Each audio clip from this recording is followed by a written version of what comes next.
Good morning, Ate Believers! Good morning, guys! And let's welcome back Ate Chris Bernal! Wow! At ito, nagawa tayo ng art gamit ang apoy. Ha? Apoy? I don't believe you! Ito ang tinatawag natin na fire art. Kailangan muna na safety. Mga I-believers, Yes! huwag niyong gagawin ito pag wala kayong kasamang mas nakatatanda na magsusupervise. Okay? At kailangan din natin ng face mask, guys, dahil hindi magandang amoy itong gagawin natin. Apoy.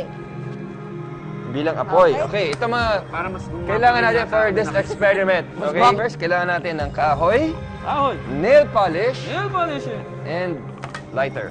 Ah. Right? Gagamitin natin itong nail polish, okay, sa paggawa ng anumang design na gusto ninyo. Alright?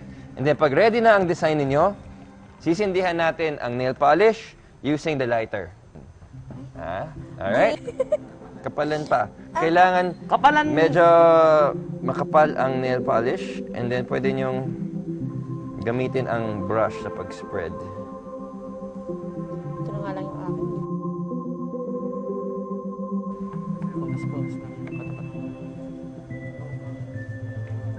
Okay, ready? Let's start it.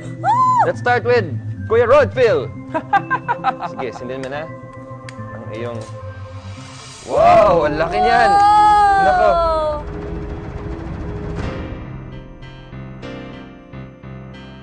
Wow. Pakuha po ng liempo dito. Ang ganda, oh.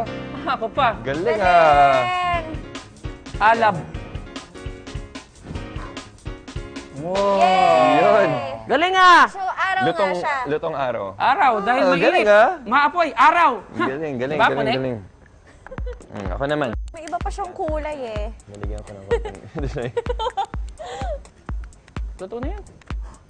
Basahin nyo. Science, I believe. Ate Sa akin Chris. naman, Hindi ako na rin. Dagdagan natin. takot lang talaga ako eh, no, sa apo. Ito, hilaw. Yun, no? Rare lang. Ito rare eh. Rare. Pwede na, pwede na. Yay!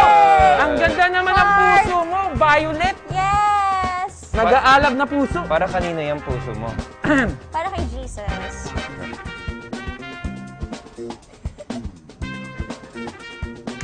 Okay.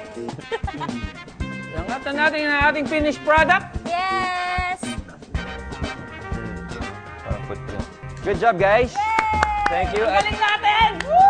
Galing natin! At yan po ang tinatawag natin na fire art. I believe!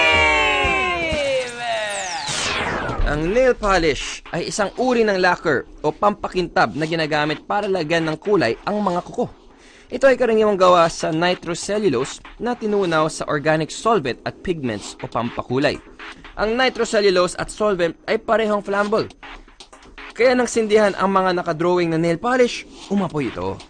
At nagkaroon ng pattern sa kahoy. Yan ang amazing chemistry sa likod ng fire art, I believe.